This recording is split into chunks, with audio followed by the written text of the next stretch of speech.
Halo, selamat malam. Ya, selamat malam semuanya. Perkenalkan, nama saya Presilia Oktaviana. Saya berdomisili di Cinere, Depok, Jawa Barat, tapi lebih dekat ke Jakartanya sih. Nah, di sini saya aktif di organisasi PETKI yang tadi udah dijelaskan sama Kanuro di Perkumpulan Tunanetra Kristiani Indonesia, DPD Jakarta. Di sini saya sebagai salah satu pengurus bendahara di Jakarta dan kegiatan saya biasanya pelayanan lalu ada juga mulai berbisnis dan kegiatan organisasi, lebih kegiatan organisasi khusus untuk disabilitas netra. Seperti itu. Terima kasih.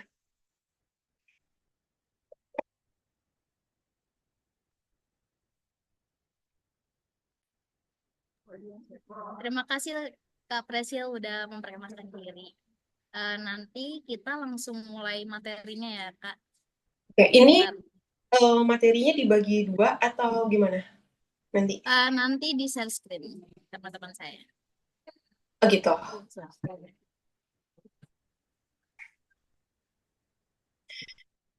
Oke, ini bisa langsung dimulai aja, berarti langsung materinya. Bentar Kak, lagi mau di share screen dulu. Oh, oke.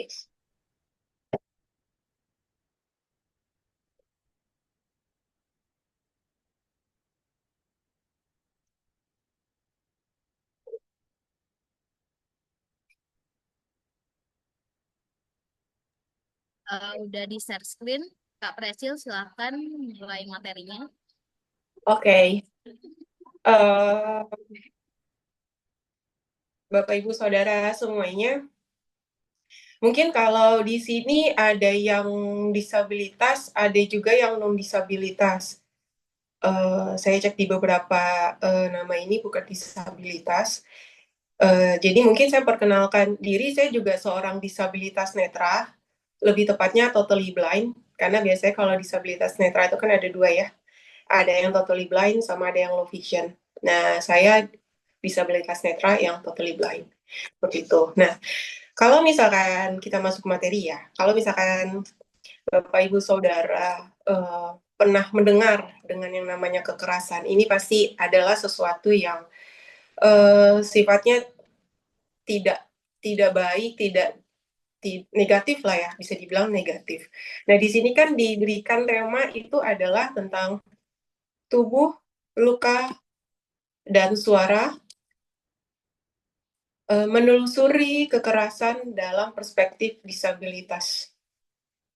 Um, ini sepertinya sesuatu yang bisa dibilang tema yang cukup sensitif, tetapi krusial juga, karena ini tanpa kita sadari, ini hal-hal ini sering terjadi, gitu. Apalagi kalau misalkan kita berbicara tentang yang namanya kekerasan apabila dikaitkan dengan eh, perempuan disabilitas. Karena di sini saya dikasih tema untuk perempuan disabilitas sesuai dengan di sini kan diangkat oleh Feminis Yogyakarta ya. Jadi saya akan mengangkat tentang perempuan disabilitas ini, di mana sebetulnya kalau misalkan kita lihat nih di poinnya itu, jadi di sini dikatakan bahwa kekerasan berbasis gender, terutama bagi perempuan dengan disabilitas, seringkali luput dari perhatian masyarakat umum. Kenapa? Biasanya orang tidak pernah memperhatikan bahwa di sekitarnya itu tuh nggak hanya masyarakat umum yang bisa dibilang kalau kita bilang adalah, kalau tunanetra bilang ya, untuk disabilitas bilang adalah orang awas atau orang yang bisa melihat atau orang yang kondisinya eh, normal seperti itu ya, normal melihat seperti itu. Jadi kami biasanya menyebutnya orang awas seperti itu. Jadi biasanya hal-hal kekerasan ini tuh fokusnya kepada kekerasan-kekerasan yang biasa muncul di TV, kekerasan dalam rumah tangga, kekerasan yang lain-lain seperti itu ya, pemukulan dan yang lain-lain. Tapi jarang sekali ini berbicara tentang kekerasan perempuan disabilitas.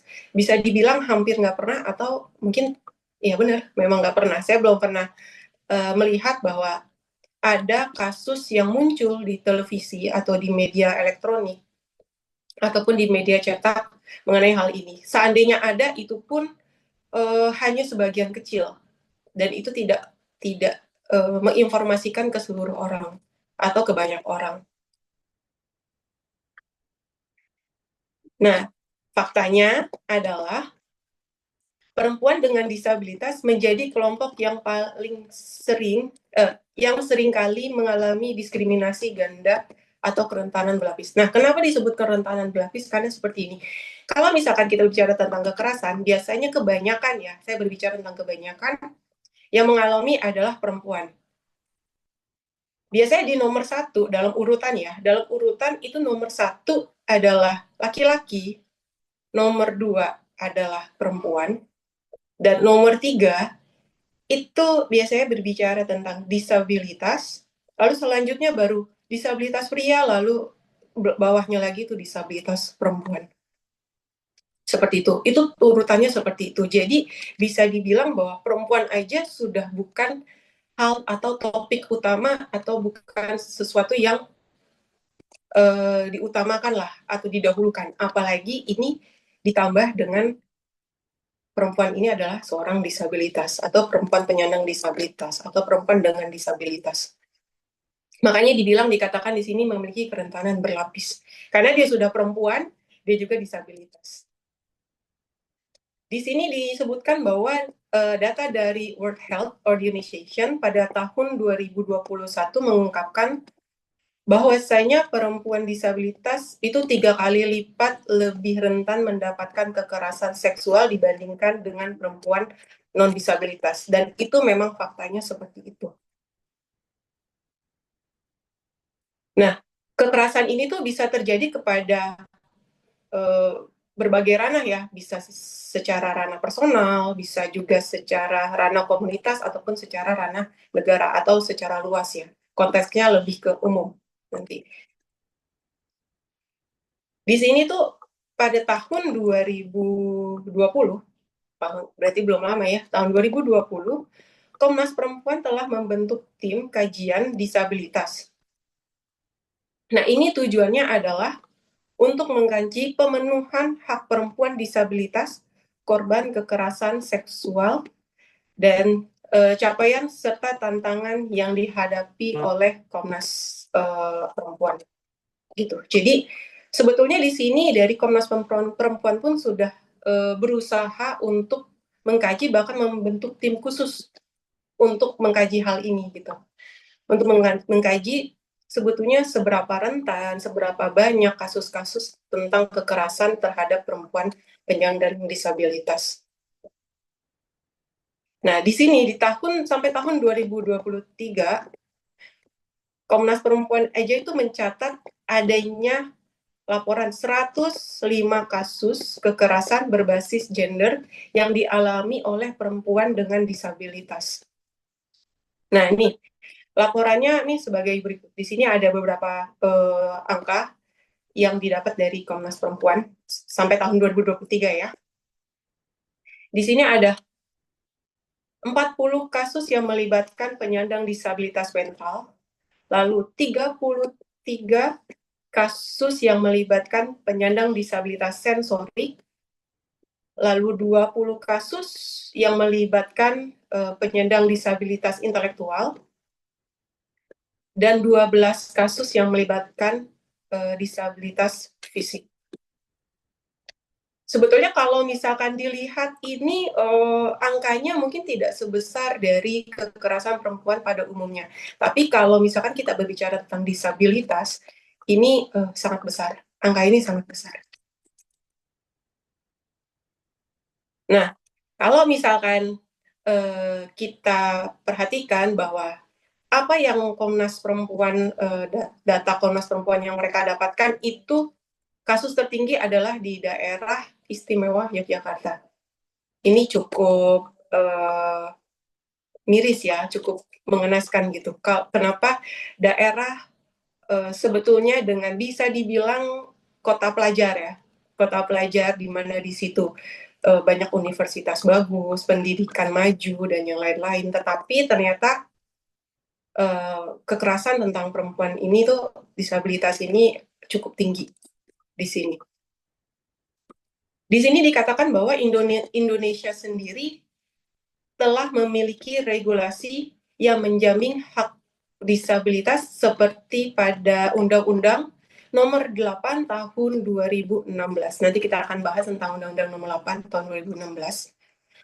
Sorry, untuk teman-teman JBI, saya terlalu cepat atau temponya perlu diperlambat? Aman Kak, untuk tempo aman kok. Tempo aman ya? Oke, sudah. Oke, kita lanjut ya.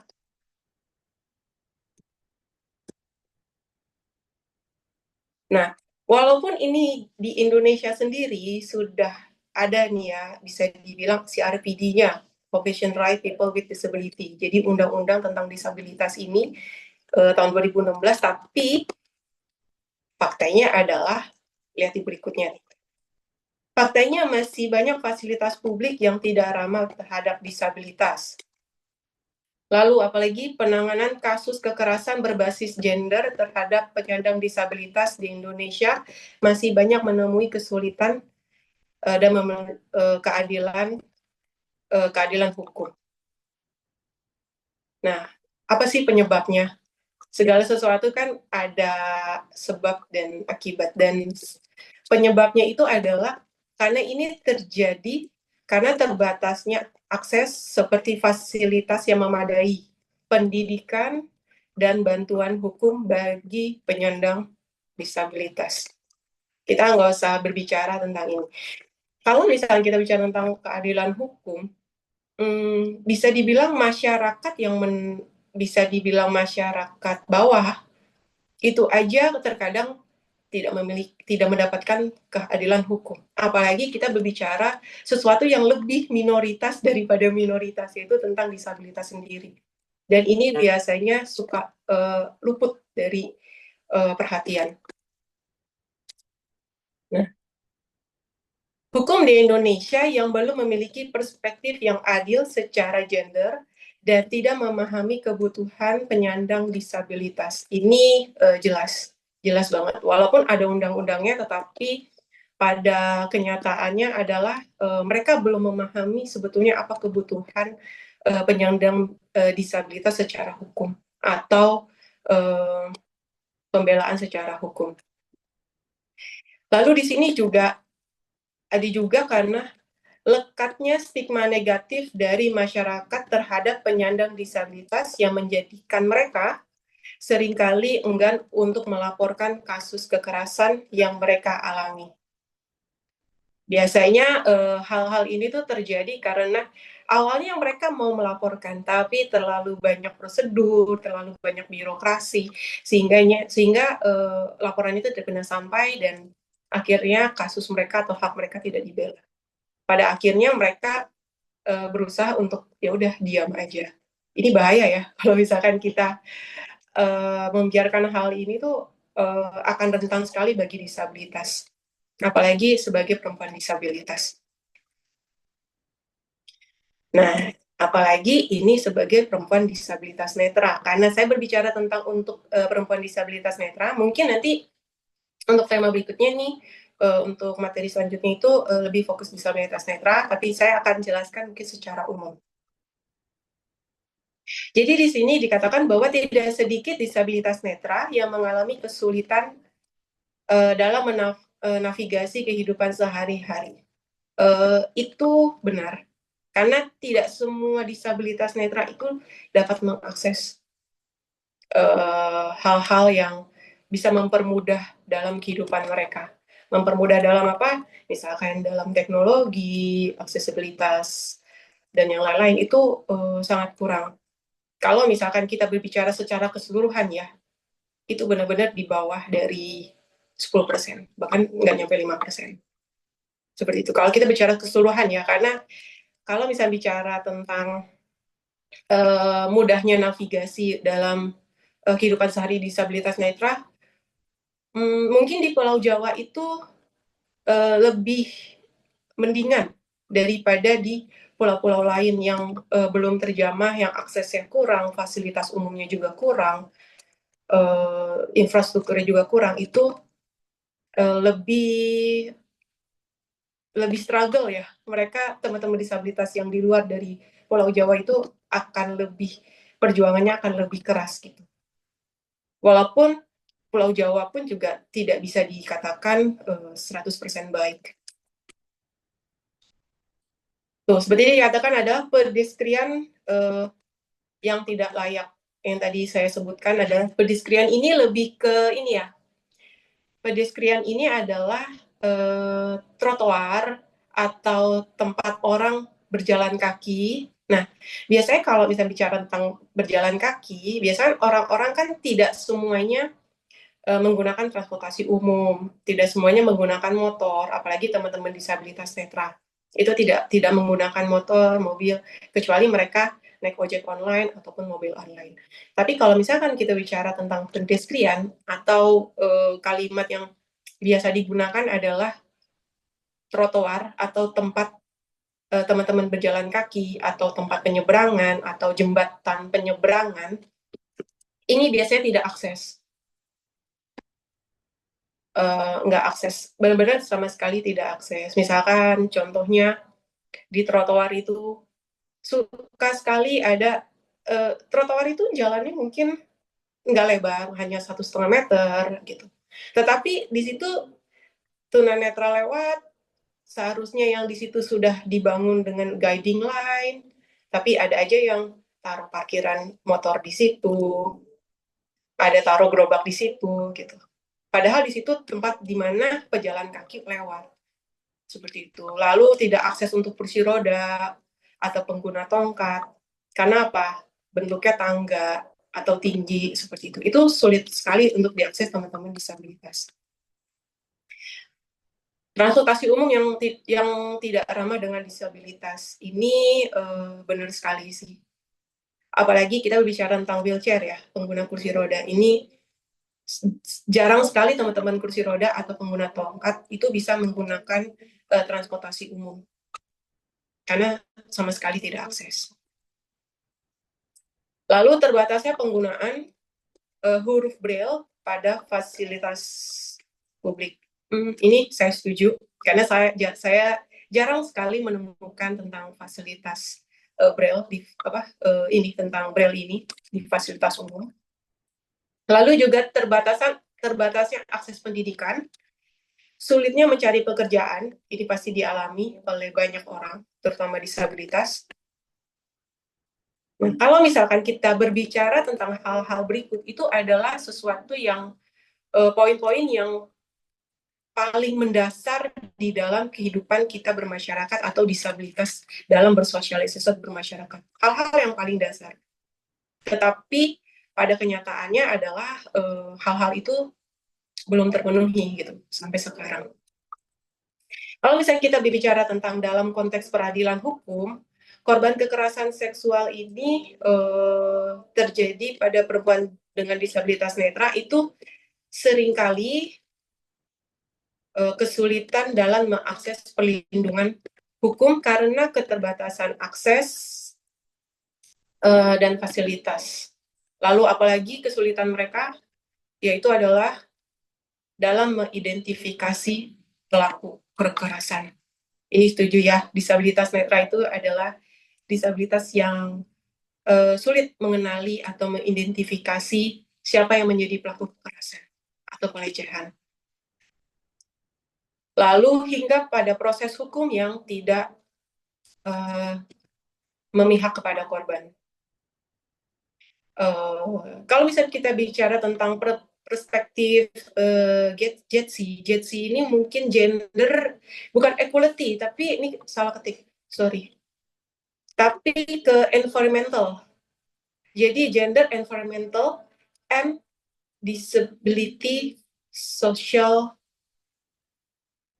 inclusion. Itu. Jadi kita bicara tentang gender, kita bicara tentang environmental, kita bicara juga tentang disability, kita juga berbicara tentang social inklusi. Jadi kita berbicara tentang 4 hal.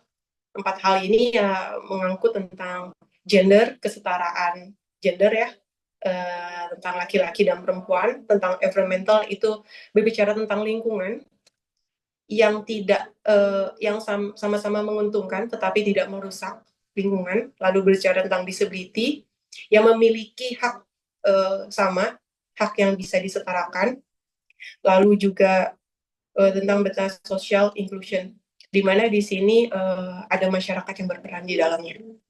Jadi 4 hal ini sebetulnya sangat berperan penting sih, di mana di sini dapat memberikan perlindungan kepada hak perempuan disabilitas. Jadi dukungan dari berbagai sektor ini sangat diperlukan ya sebagai langkah nyata untuk dapat diterapkan solusi secara sistematis. Ada hal-hal yang seharusnya bisa dilakukan teman-teman semuanya kita sebagai disabilitas. Mungkin tidak hanya perempuan disabilitas netra, tapi disabilitas atau teman-teman yang berada di lingkungan yang kawannya atau lingkungannya ada disabilitas. Mungkin ini perlu dilakukan, seperti adanya edukasi yang meluas kepada masyarakat umum, pengembangan teknologi, lalu perumusan kebijakan yang perspektif gender dan disabilitas dapat menjadi langkah awal dari pemenuhan hak penyandang disabilitas.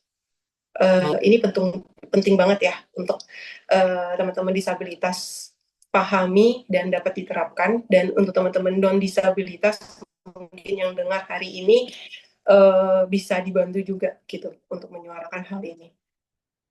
Nah, kita masuk ke dalam perbedaan jenis ya, perbedaan jenis dan pengelompokan disabilitas. Kita sering bilang bahwa disabilitas itu kan ada beberapa ya, jenis disabilitas itu ada. Pertama adalah disabilitas fisik. Ini disabilitas fisik ini lebih kepada teman-teman yang kekurangan dalam bentuk fisik. Misalkan contoh disabilitas fisik adalah seseorang yang memiliki keterbatasan kemampuan dalam beraktivitas. Seperti itu ya. Misalkan fisik itu pengguna kursi roda atau pengguna tongkat, atau biasanya saya punya teman tidak punya tangan, saya juga punya teman yang tidak punya kaki, atau keduanya seperti itu. Jadi bisa dilihat oleh mata. Jadi bahwa punya keterbatasan fisik untuk melakukan kegiatan sehari-hari. Seperti itu. Itu disabilitas fisik.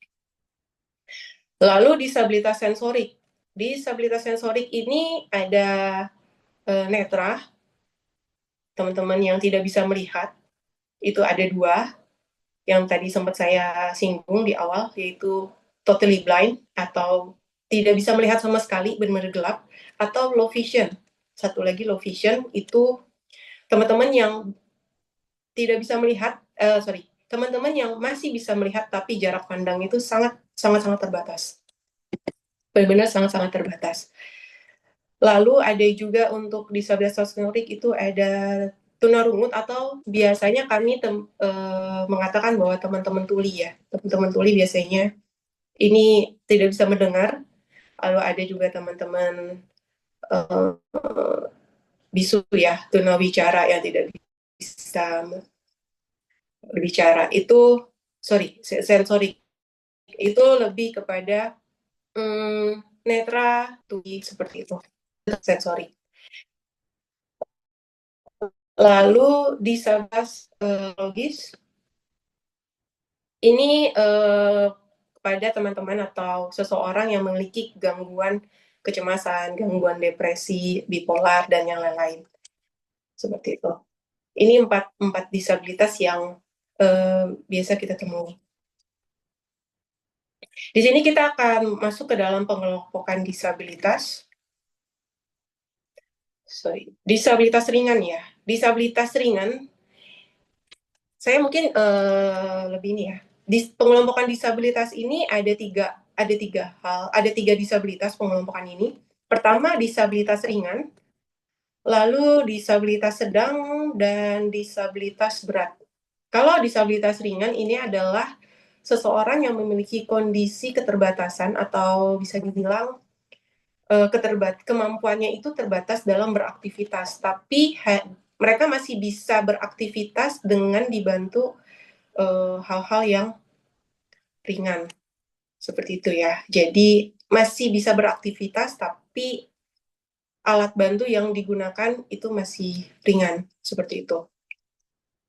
Contohnya mungkin apa ya, kalau ringan itu lebih ke rabun jauh ya, rabun jauh atau tidak bisa mendengar, bukan tidak bisa mendengar ya, tapi pendengarannya kurang, seperti itu. Itu masih masuk dalam ringan. Jadi masih bisa dibantu dengan alat bantu atau tidak, itu mereka masih tidak terganggu kegiatannya. Lalu yang kedua tadi tentang disabilitas sedang, itu kepada teman-teman contohnya teman-teman tuli yang masih bisa dibantu dengan hearing aid atau alat bantu dengar. Dengan alat bantu dengar itu dia masih bisa menangkap gelombang suara. Ini masih dikatakan disabilitas sedang. Atau teman-teman disabilitas netra yang saya bilang tadi bahwa dia masih bisa melihat dalam jarak tertentu walaupun terbatas.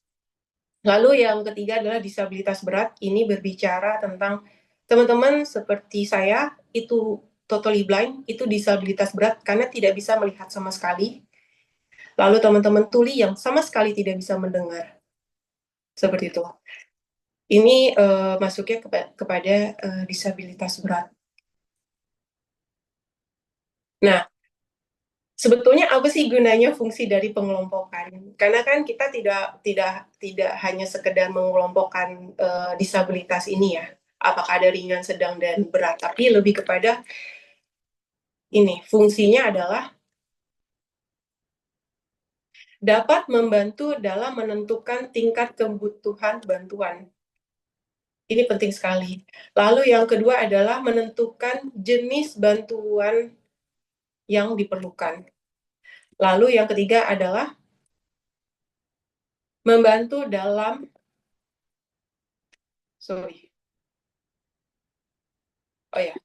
membantu dalam perencanaan dan pengembangan program-program yang terkait dengan disabilitas. Jadi pengelompokan itu gunanya seperti itu. Jadi jangan sampai kita memberikan sesuatu yang sebetulnya mereka tidak butuhkan, seperti itu. Contohnya, untuk apa disabilitas netra yang totally blind dikasih kacamata untuk membantu dalam melihat, kacamata pembesar. Untuk apa teman-teman tuli yang benar-benar sama sekali tidak bisa mendengar diberikan alat bantu dengar, seperti itu. Jadi ini penting sekali dalam pengelompokan ini. Oke, sekarang kita masuk ke dalam diskriminasi ganda yang dialami oleh perempuan penyandang disabilitas gender. Nah, kalau misalkan kita bicara tentang diskriminasi secara gender, hal ini tuh merujuk kepada pengalaman diskriminasi yang dialami oleh perempuan dengan disabilitas karena ada dua faktor. Dua faktor ya, yang disebutkan sebetulnya sudah sempat disinggung ya di awal tadi, bahwa yang pertama adalah karena faktor disabilitas. Karena dia kondisinya disabilitas, seperti aksesnya kurang, lalu ada stereotip dari masyarakat, stigma yang negatif yang muncul di lingkungan sosialnya. Ini tuh benar-benar bisa dibilang kelas 2-nya atau kelas 3-nya lah. Jarang diperhatikan atau seringkali diabaikan. Lalu yang kedua adalah jenis kelamin, yaitu gendernya adalah perempuan. Jadi ini banyak sekali yang dialami oleh teman-teman perempuan juga, udah disabilitas dan perempuan disabilitas juga. Misalkan diskriminasi dalam akses pendidikan, lalu pekerjaan, dan kesehatan. Nah, diskriminasi ganda ini sudah dia adalah seorang perempuan dengan penyandang disabilitas, ini tuh dapat mempengaruhi atau memperburuk kondisi kehidupan perempuan penyandang disabilitas. Contohnya apa? Keterbatasan akses dalam pendidikan dan pekerjaan. Lalu keterbatasan akses pelayanan kesehatan dan rehabilitasi. Lalu stigma dan stereotip yang lebih kuat. Lalu juga ketergantungan pada orang lain. Lalu keterbatasan dalam mengambil keputusan tentang hidup mereka sendiri. Gitu. Ini hal-hal yang biasanya seringkali dialami oleh teman-teman perempuan disabilitas. Kenapa kalau misalkan sulit sekali dalam merubah hal ini, sebetulnya awalnya adalah akarnya adalah di stereotip dan stigma. Bapak Ibu Saudara tahu tentang stereotip? Stereotip itu lebih kepada pandangan seseorang. Contohnya apa ya? Oh gini, contohnya seperti ini. Oh, karena dia perempuan, karena dia seorang ibu, oh dia nggak bisa nih ngelakuin pekerjaan kayak gini. Oh, karena dia perempuan, dia lemah dalam hal ini. Hal-hal seperti itu. Oh, karena dia disabilitas, dia nggak bisa ngelakuin ini. Seperti itu. Nah, stigma negatif itu menambah apa ya? Hal-hal itu jadi buruk. Seperti itu, stigma-stigma yang disabilitas tidak bisa bekerja, disabilitas tidak bisa ngapain-ngapain, disabilitas tidak memberikan dampak yang signifikan. Stigma-stigma ini sebetulnya akarnya seperti ini. Jadi untuk merubah ini tuh memang kita harus mulai dari nol atau dari awal. Seperti itu. Lalu kita masuk kepada ini ya, kasus-kasus ya. Kasus-kasus kekerasan berbasis gender yang seringkali dialami oleh perempuan penyandang disabilitas netra. Nah, perempuan penyandang disabilitas netra itu seringkali mengalami kekerasan berbasis gender yang lebih kompleks dan lebih beragam dibandingkan dengan yang lainnya. Nah, ini contoh kasusnya adalah contohnya kekerasan fisik, pemukulan dan penyerangan.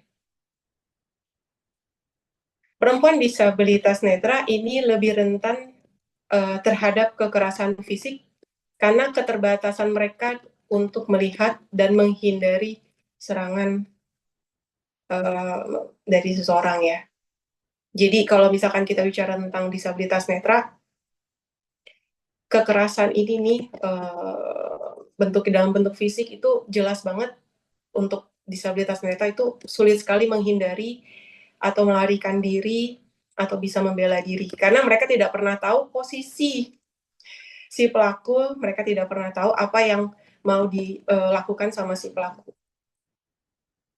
Lalu penganiayaan seksual.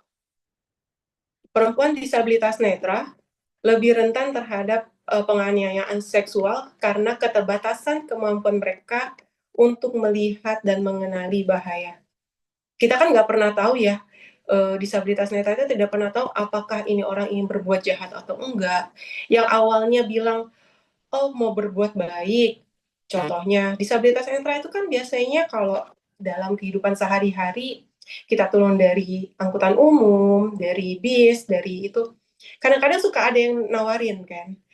Ini berlaku contohnya seperti di Jakarta ya. Misalkan, maaf Mbak, ada yang bisa saya bantu seperti itu. Tapi oh iya boleh dibantu. Oke, maksudnya bantu nyebrang, bantu jalan karena ada rintangan atau apa. Tapi kita nggak pernah tahu ternyata mereka memiliki niat yang buruk seperti penganiayaan seksual, pelecehan seksual dan yang lain-lain. Ini rentan sekali memang. Di sisi lain kita butuh bantuan, tetapi di sisi lain kita juga harus waspada terhadap orang-orang yang seperti ini. Lalu kekerasan psikologis ini lebih kepada intimidasi dan ancaman. Jadi ini seringkali terjadi ya kepada perempuan disabilitas.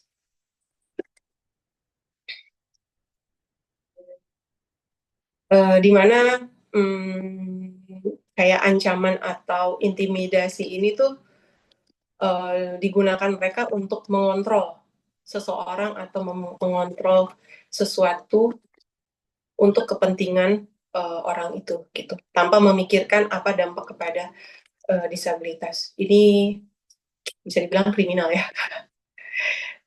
Lalu stigma dan diskriminasi. Nah, perempuan disabilitas netra seringkali mengalami stigma dan diskriminasi dari masyarakat karena keterbatasan mereka. Itu udah saya jelaskan di awal-awal tadi. Sekarang kita masih ada waktu, Kak Nurul? Masih Kak, selesaiin aja sekalian. Selesaiin aja ya, Sekalian. materinya kita selesaikan aja ya sekaliannya. Iya. Oke, kita masuk kepada tantangan yang dialami oleh perempuan penyandang disabilitas netra korban kekerasan berbasis gender.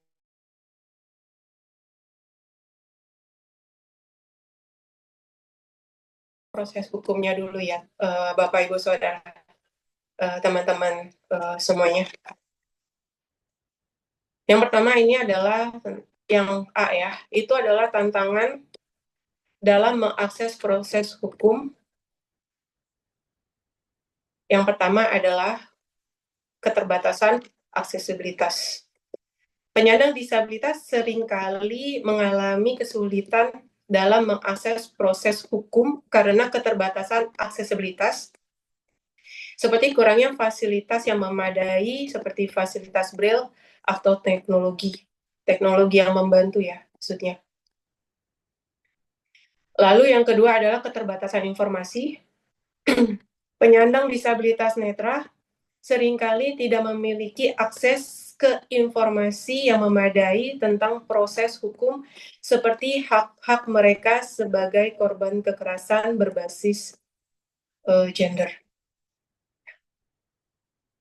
Jadi kalau misalkan kita berbicara tentang aksesibilitas, ini nggak hanya perempuan disabilitas aja, tetapi untuk disabilitas netra memang sangat kurang ya untuk akses informasi tentang proses hukum ini.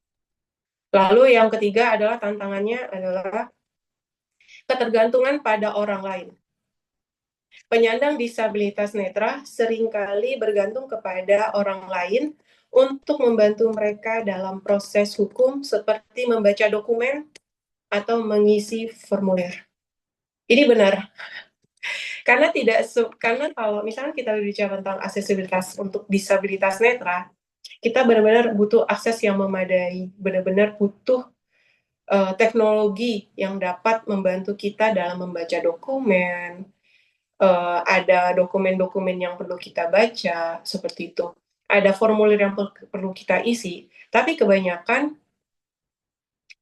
yang saya ketahui adalah di sini untuk mengisi formulir kita aja butuh bantuan, butuh mata orang, kita pinjam mata orang, gitu.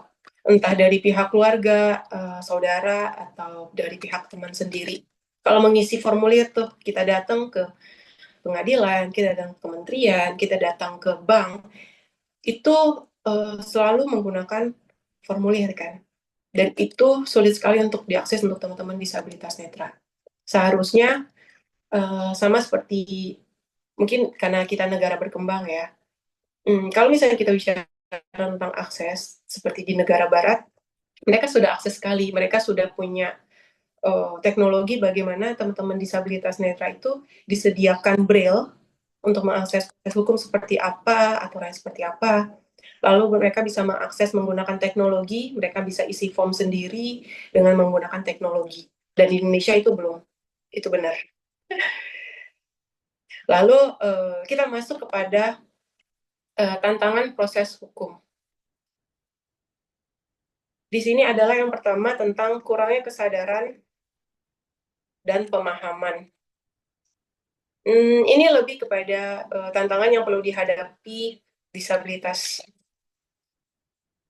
Petugas hukum dan hakim seringkali kurang kesadaran dan pemahaman tentang kebutuhan dan hak-hak perempuan disabilitas netra. Jadi walaupun mereka paham mengenai hukum, mereka paham mengenai proses hukum seperti apa, tetapi mereka terkadang tidak menyadari atau tidak mengabaikan ya, atau ya tidak menyadari lah, kita anggaplah tidak menyadari bahwa ada hak-hak yang harus mereka jalankan, ada hak-hak yang harus mereka penuhi untuk teman-teman disabilitas atau untuk penyandang disabilitas. Dan mereka tidak sadar dan mereka tidak tahu bagaimana caranya.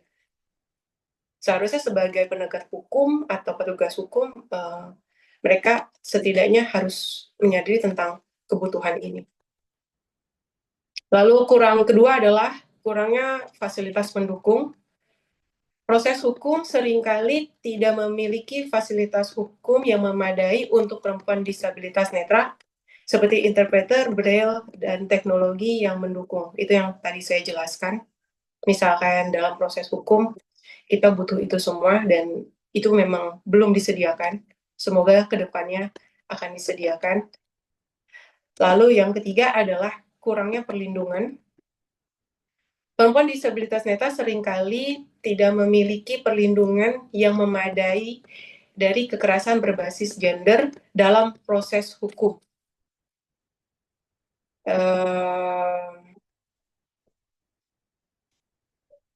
Ini bisa dibilang ya benar diabaikan untuk proses-proses hukum seperti ini ya. Nanti kalau misalnya ada teman-teman mau sharing atau ada ini, boleh ya. Kalau misalnya teman-teman ada yang mau sharing tentang hukum ini.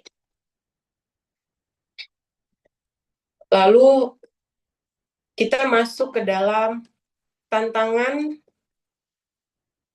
dalam mencari keadilan. Wah, ini paling klimaks nih. Kalau misalkan kita tadi berbicara tentang hukum, lalu berbicara tentang proses hukumnya, sebetulnya hal yang paling penting, mungkin itu masih bisa dibantu, masih bisa dikondisikan, tetapi yang paling krusial adalah mencari keadilan. Pertama adalah kurangnya bukti. Perempuan disabilitas netra seringkali sulit dalam mencari bukti yang memadai untuk mendukung kasus mereka. Kalau misalkan kita bicara tentang disabilitas netra, bagaimana mereka cari buktinya? Dengan apa mereka bisa cari bukti bahwa ini adalah mereka mengalami kekerasan, kalau mereka tidak punya suara, mereka diabaikan.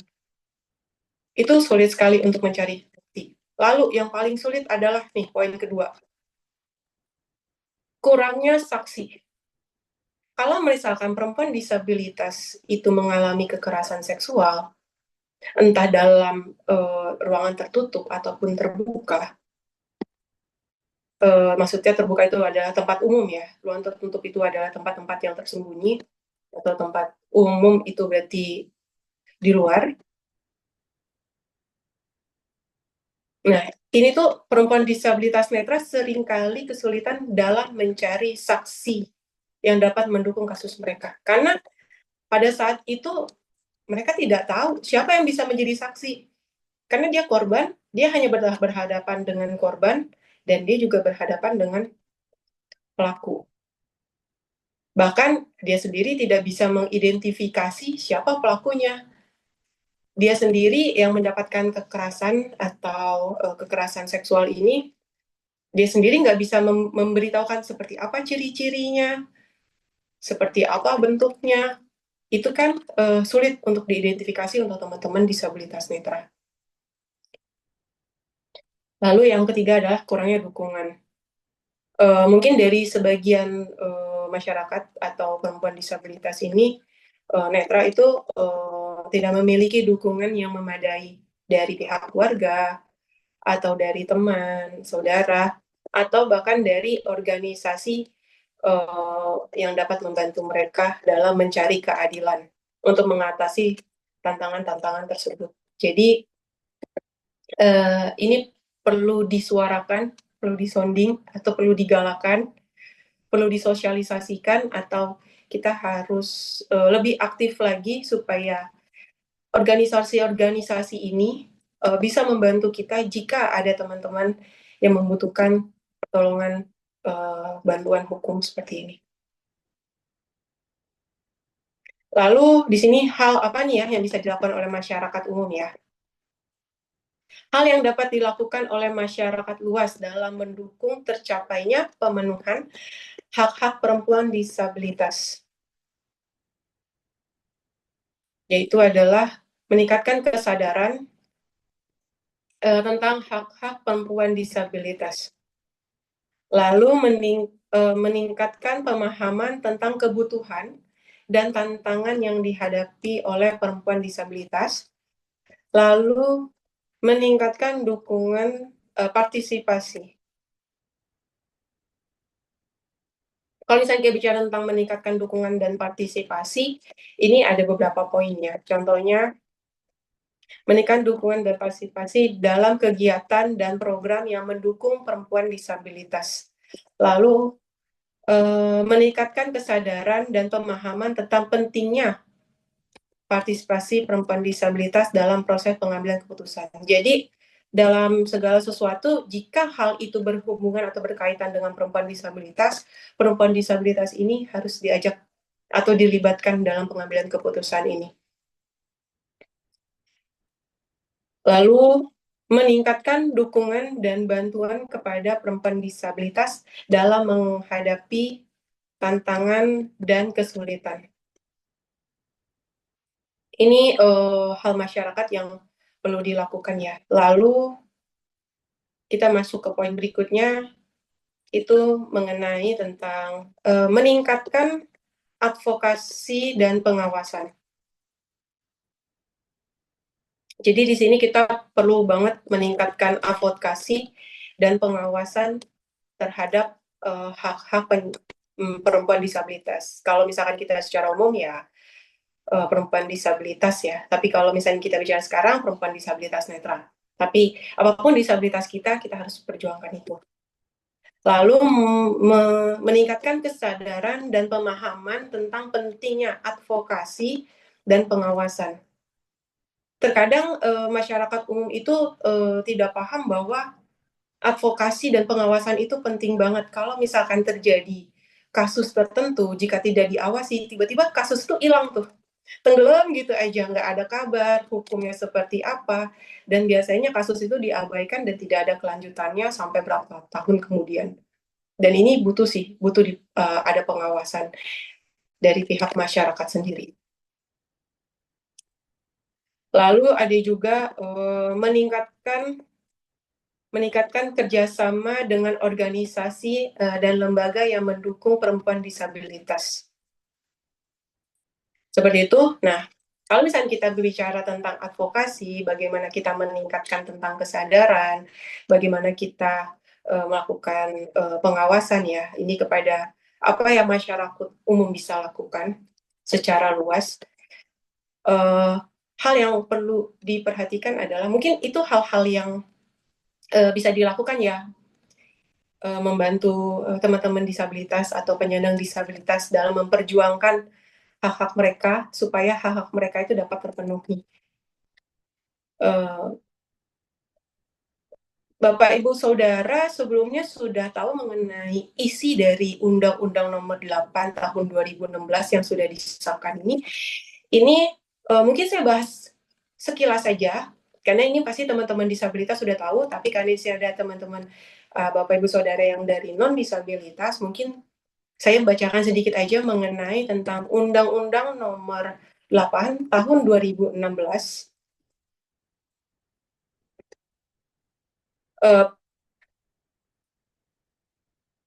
Penyandang disabilitas adalah peraturan yang ditetapkan oleh pemerintah Indonesia untuk melindungi dan mempromosikan hak-hak penyandang disabilitas di Indonesia. Undang-undang ini bertujuan untuk mewujudkan taraf kehidupan penyandang disabilitas yang lebih berkualitas, adil, sejahtera lahir dan batin, serta bermartabat. Dan ada beberapa prinsip dasar yang perlu diketahui tentang Undang-Undang Dasar Nomor 8 Tahun 2016. Ini tentang, pertama itu adalah pemenuhan kesamaan kesempatan, Jadi penyandang disabilitas itu memiliki hak yang sama juga ya, seperti orang lain untuk memperoleh kesempatan yang sama dalam segala aspek kehidupan, dalam bentuk pendidikan, kesehatan, seperti itu, pekerjaan, dan yang lain-lain. Lalu penghormatan, perlindungan, dan pemenuhan hak. Penyandang disabilitas juga memiliki hak untuk dihormati, dilindungi, dan dipenuhi hak-haknya sebagai manusia. Terkadang kita dianggap sebelah mata atau tidak pernah dilihat penyandang disabilitas karena kami sering diabaikan seperti itu. Jadi sebetulnya ini ditekankan sekali di Undang-Undang Nomor 8 Tahun 2016 ini bahwa kita juga punya hak untuk dihormati, dihargai, dan dilindungi. Lalu yang ketiga adalah tentang aksesibilitas dan akomodasi yang layak. Jadi di sini teman-teman disabilitas itu memiliki hak lah untuk memiliki aksesibilitas dan akomodasi yang layak dalam segala aspek kehidupan. Bisa bermacam-macam ya, fasilitas umum dan yang lain-lain, hukum dan yang lain-lain. Dan undang-undang ini juga mengatur tentang hak-hak penyandang disabilitas, hak dalam bidang pendidikan, pekerjaan, kesehatan, dan yang lain-lain. Lalu juga berbicara, undang-undang ini juga berbicara tentang kewajiban pemerintah. Nanti untuk berikut, kalau misalnya ada seminar lagi, Kak Nurul, nanti undang juga pihak pemerintah juga ya, Kak Nurul. Insya Allah ya Kak. Ya, karena ini sebagai kewajiban, karena di Undang-Undang Nomor 8 Tahun 2016, di sini juga ada kewajiban. Jadi bukan hanya sekedar oh ya nanti saya lakukan kalau ada waktu atau nanti bisa dibicarakan, tapi ini adalah kewajiban. Jadi ada sesuatu hal yang harus memang mereka kerjakan atau mereka lakukan. Nah, di kewajibannya adalah kewajiban pemerintah dalam melindungi dan mempromosikan hak-hak penyandang disabilitas. Jadi sebetulnya tugas untuk mempromosikan tentang hak-hak atau memenuhi hak-hak penyandang disabilitas itu nggak cuma disabilitas sendiri, tapi harus ada peran besar dari pemerintah sendiri. Kalau misalnya pemerintah sendiri itu lebih sering atau luas dalam mensosialisasikan tentang hak-hak disabilitas, saya rasa ini akan lebih apa ya, lebih mudah. Bukan berarti ini akan sangat mudah sih, pasti akan mengalami kesulitan, tapi lebih mudah untuk teman-teman disabilitas mendapatkan hak-hak mereka. Lalu di sini dikatakan ada juga undang-undang ini mengatur tentang peran serta masyarakat. Jadi peran serta masyarakat dalam melindungi dan mempromosikan hak-hak penyandang disabilitas. Jadi masyarakat umum kalau misalkan mengetahui tentang ada hal-hal yang tidak sesuai, ada hal-hal yang menurut undang-undang ini seperti ini gitu, boleh dibantu untuk disuarakan atau dipromosikan atau disosialisasikan melalui media elektronik, media cetak atau sosial media yang lainnya. Nah, di sini adalah kiranya dengan mengetahui hal-hal ini, kita bisa lebih peduli terhadap penyandang disabilitas, terutama perempuan dengan disabilitas yang seringkali diabaikan. Semoga kita semua dapat membantu memperjuangkan hak-hak dari perempuan disabilitas. Terima kasih. Itu saja. Terima kasih. Kami serahkan kepada MC kita, Kak Nurul.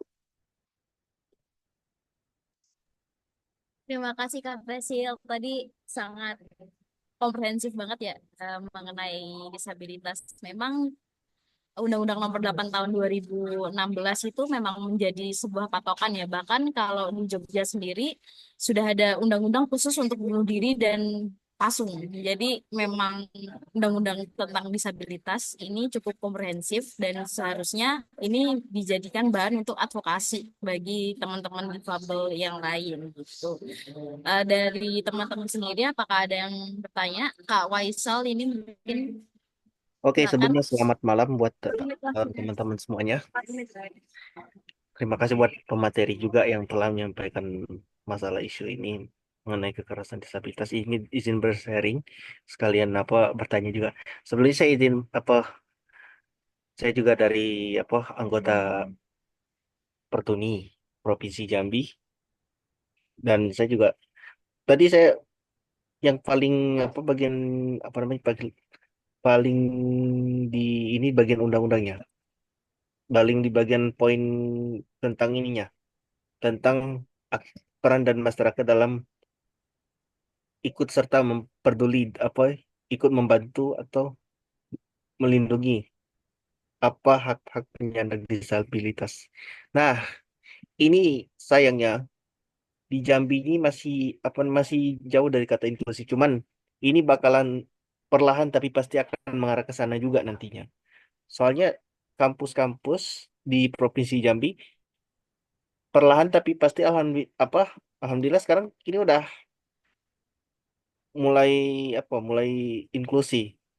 Pertama itu yang sudah lebih dulu inklusi itu alhamdulillah di kampus saya tempat saya berkuliah saat ini kan ya di UIN Sultan Tasaifuddin Jambi itu sudah masuk rank masuk udah masuk 10 besar dalam kampus inklusi. Mungkin kalau teman-teman dari daerah lain yang kampus di bukan hanya kampus UIN aja, kampus Universitas Katolik, ada ke Universitas Unpad, ada UNESA itu juga udah masuk ke kampus ramah disabilitas. Nah, mungkin kalau ada yang teman-teman dari Surabaya yang ikut webinar ini, ya bisa bisa berbagi sharing biar kita semua tahu gimana keadaan kampus di daerah lain. Di Jogja, UIN Jogja udah inklusi atau belum atau sebaliknya gimana? Nah, ini viralnya itu kasusnya ini malah terjadi nih kekurangan masa kekurangan itu dijadikan alat senjata untuk melakukan hal yang tindakan yang bersifat negatif macam kasus yang kejadian di NTB. NTB itu masa dia mentang-mentang udah disabilitas tapi malah nyari perhatian orang lain supaya dia ini biar dia dapat kasihan dapat pujian kasihan malu kayak gitu tuh bagi saya lihat ini aduh pernah lihat kejadian di berita. Mungkin teman-teman udah pada tahu nih yang kasus, tahu lah kasus siapa tuh, yang anak yang kasus Iwas Agus Difabel. Nah, di sini juga saya menanggapinya itu agak miris.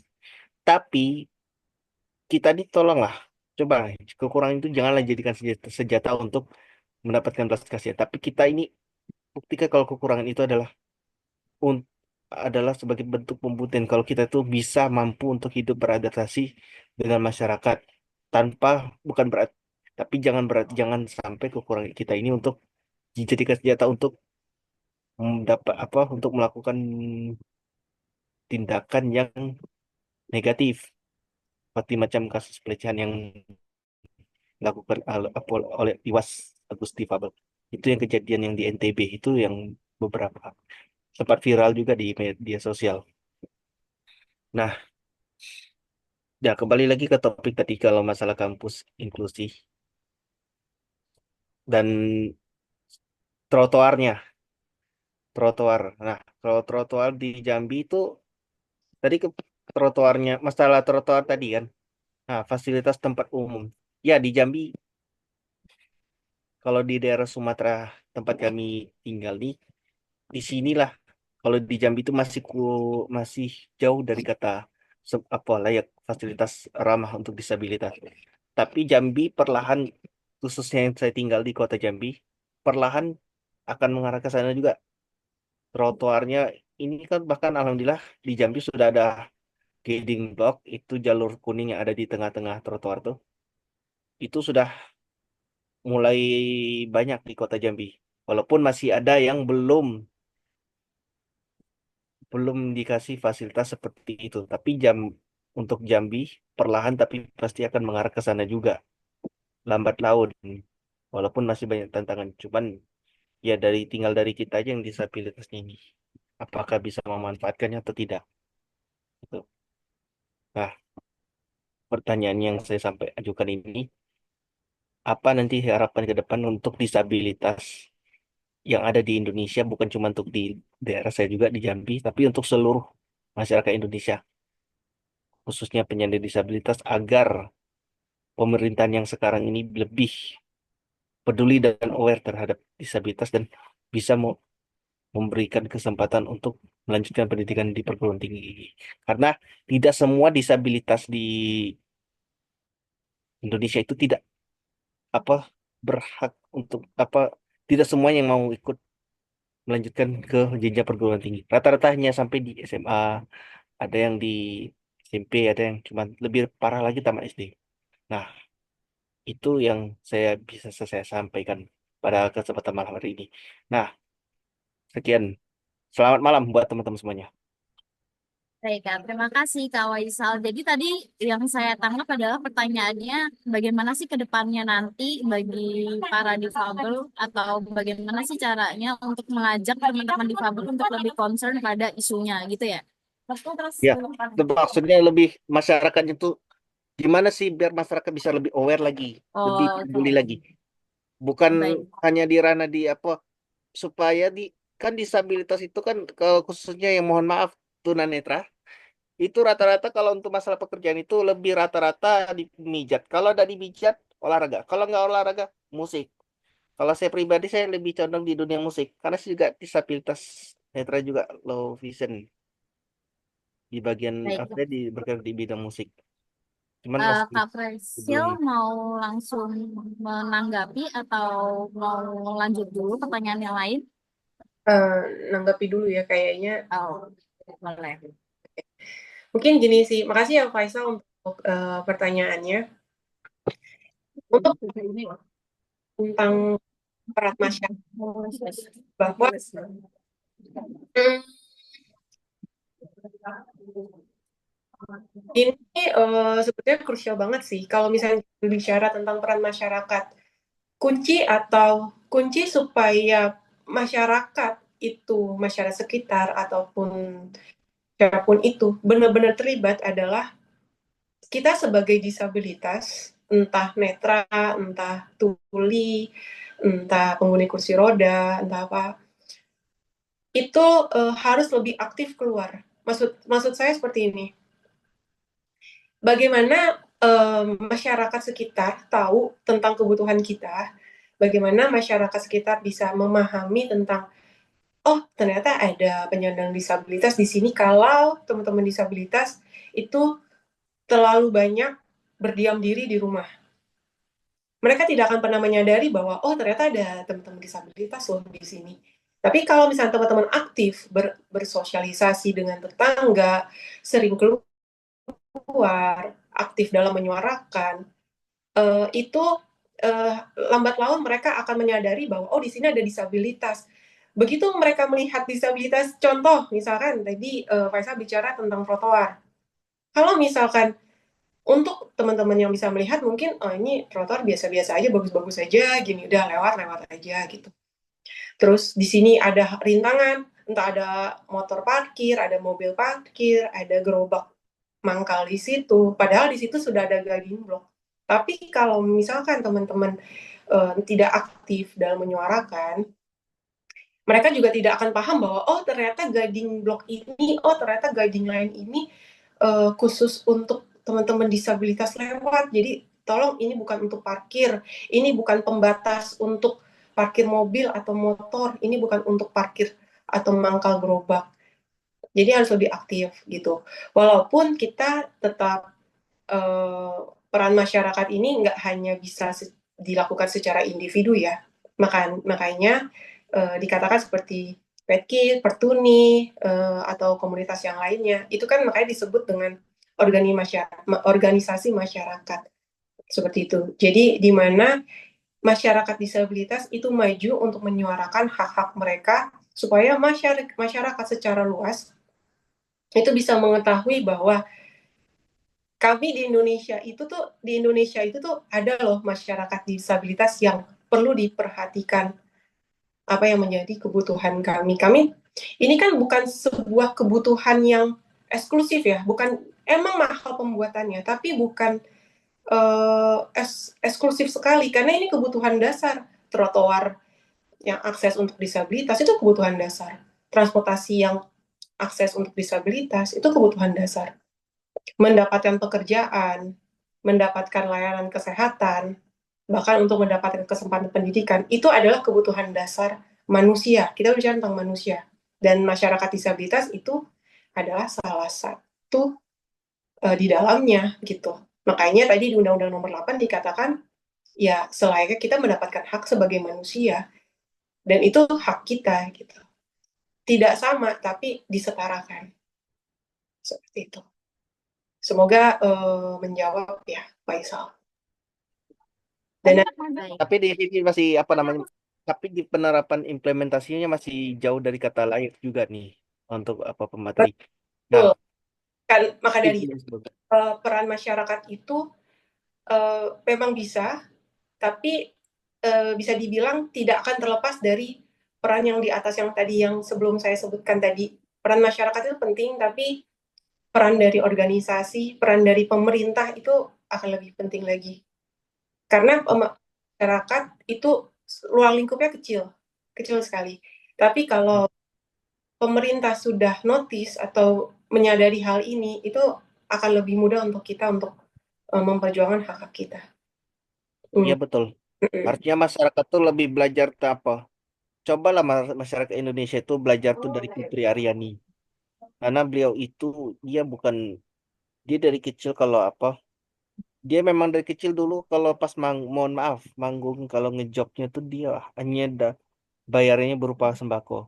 Tapi kini alhamdulillah berkat perjuangannya itu dia kini udah jadi mahasiswa dan udah masuk 4 besar di ajang kompetisi American Got Talent. Alhamdulillah bangga kalau kita Indonesia punya Putri Aryani. Kalau kedepannya itu kalau kehadiran Putri Aryani itu Maaf ya, ya karena kalau permisi Kak Faisal. ya Mohon maaf karena keterbatasan waktu. Mungkin ceritanya nanti bisa dilanjutkan di grup. Ini mungkin yang lain ada pertanyaan begitu, atau bagaimana? Soalnya tadi saya menyimpulkan bahwa yang dimaksud sama Kak Presil adalah bagaimana sih kita para difabel itu menawarkan perspektif kepada penegak hukum ataupun eh, para legislatif yang mengatur mengenai undang-undang baik sampai pada tata laksananya gitu. Nah, di sana adalah iya bentuk betul. dari Tapi advokasi paling dasar. kalau masalah diskusi ini kita akan bahas diskusi aja di grup WA Baik, kita nih. baik. Baik, Faisal. Bagi teman-teman yang lain, apakah ada pertanyaan? Malam Mbak Nurul. Malam. Ya, malam Kak Presil. Selamat malam. Saya Ignas dari Bogor. Menarik tadi yang dipaparkan Kak Presil ya. Itu daging semua ya. Komprehensif, sistematis ya. Tadi Kak Presil menjelaskan, kalau nggak salah ya, ada 105 kasus kekerasan terhadap difabel, ya, kekerasan seksual. Nah, kalau boleh tahu Kak Presil, apa yang paling ekstrim, ya, kekerasan seperti apa yang paling ekstrim yang pernah dialami? Mungkin Kak Presil dapat laporan dari teman atau tadi ya, laporan dari Komnas tadi ya, seperti apa gitu. Dan rata-rata kekerasan apa yang dialami oleh para penyandang disabilitas. Itu aja Kak Presil, terima kasih. Oke, terima kasih Kak Ignas. Mungkin kalau untuk kasus yang paling parah, saya lupa tahun berapa, tapi beberapa tahun yang lalu. Udah cukup lama sih kasusnya itu, cukup lama. Bapak Ibu Saudara pernah dengar kasus seorang disabilitas kalau saya tidak salah ingat adalah dia disabilitas ganda, dia netra, dan dia intelektual juga, seperti itu. Jadi dia netra dan dia intelektual juga, dan di situ kalau tidak salah ada, ini kalau saya tidak salah ingat ya, itu dia kena kasus pemerkosaan, sorry, nggak bisa ya, ya pokoknya itu, kasus itu, kekerasan seksual itu, dan karena dia takut untuk dilaporkan, akhirnya dibunuh ini perempuan ini, anak perempuan ini. Itu kasus cukup besar. Saya nggak tahu apakah itu kasus viral di Indonesia. Saya nggak tahu, tapi saya pernah ada kasus seperti itu beberapa tahun yang lalu.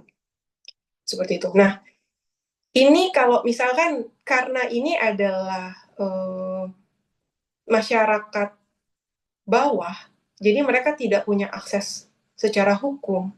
Mereka tidak juga punya akses untuk mengakses proses hukum seperti apa, kemana mereka harus melapor. Kasus ini tuh hanya sekedar untuk berita, tapi tidak pernah diproses. Jadi kita nggak pernah tahu siapa pelakunya, ini seperti apa kejadiannya. Tiba-tiba anak itu sudah mati dan di otopsi ada tindakan kekerasan seksual. Ini kasus besar, tapi saya lupa ini tahun berapa.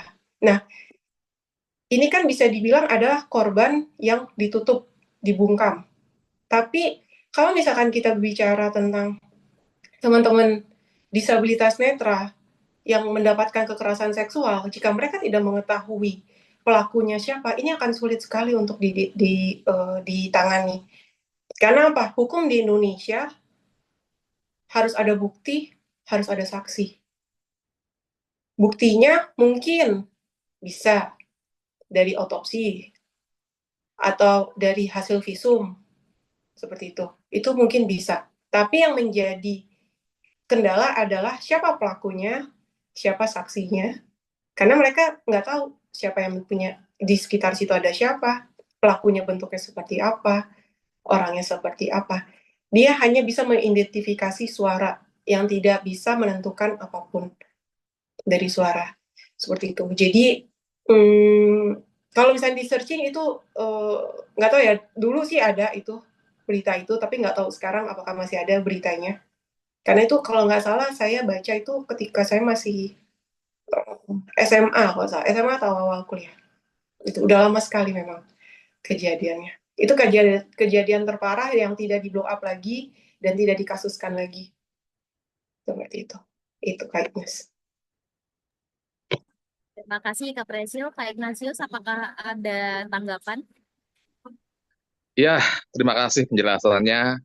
Ya, saran saran saya sih, jangan takut bersuara ya, terus menyuarakan kebenaran, keadilan ya. Itu aja, Mbak Nurul. Makasih, Kak Prisil. Ya, sama-sama Kak Ignas. Terima kasih Kak Ignatius. Apakah dari teman-teman yang lain ada pertanyaan? Oke, Kak Farhan Fajar, silakan bertanya. Ya, selamat malam teman-teman.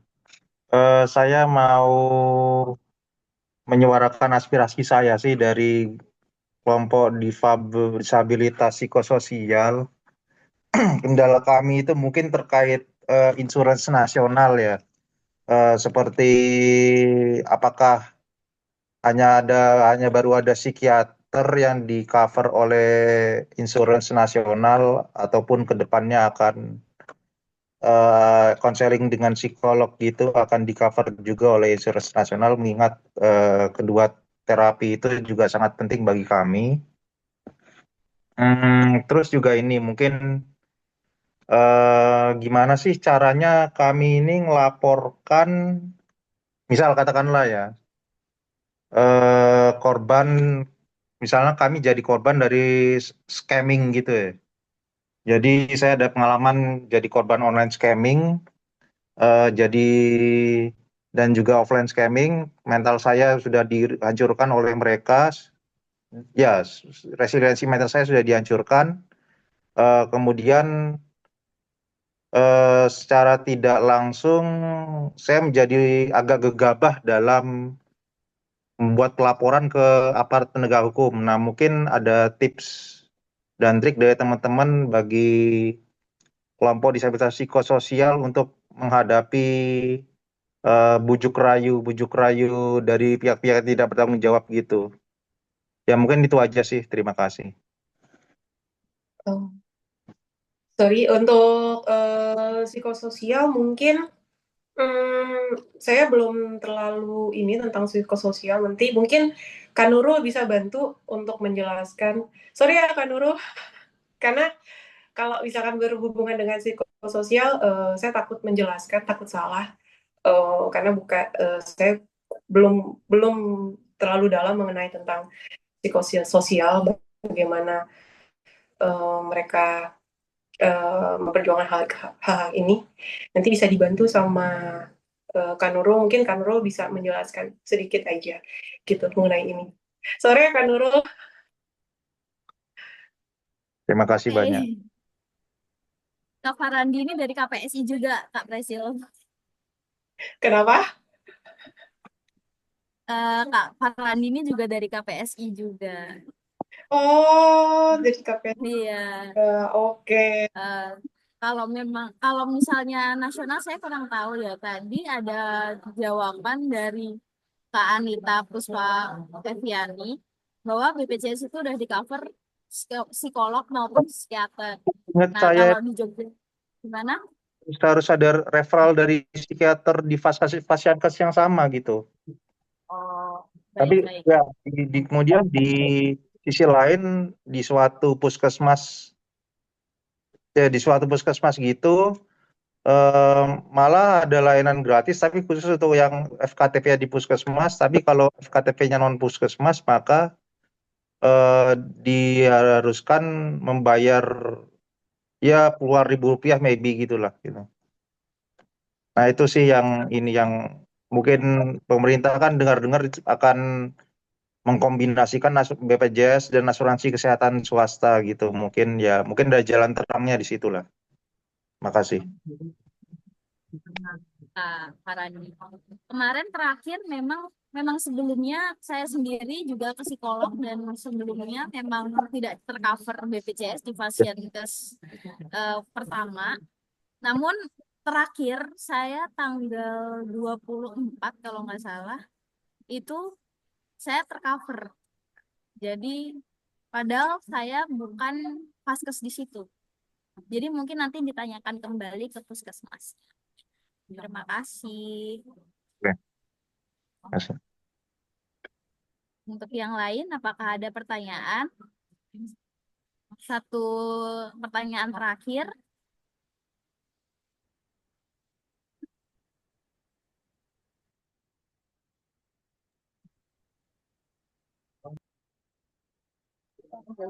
Sepertinya nggak ada.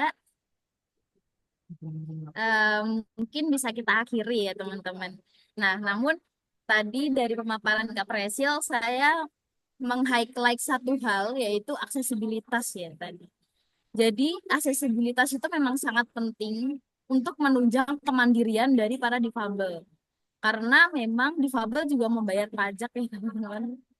Membayar pajak yang sama gitu kepada pemerintah gitu. Jadi teman-teman difabel itu bukan minta untuk dikasihani, namun memang itu merupakan tanggung jawab negara untuk memberikan pelayanan bagi difabel. Begitu. Baik, saya tutup acara ini. Kita bisa foto bersama ya teman-teman. Mari mungkin bagi yang berkenan untuk open kamera, saya tunggu. Nanti kita foto bersama.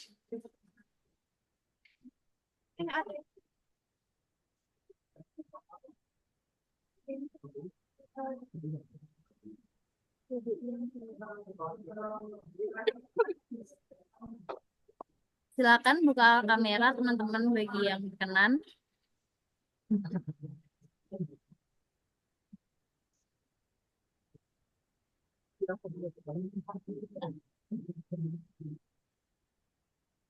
Ini ada 2 slide, nanti saya screenshot.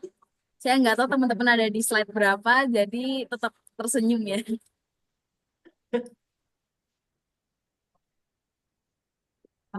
Oke, siap.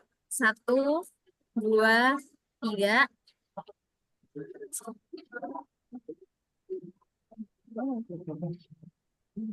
1, 2, 3.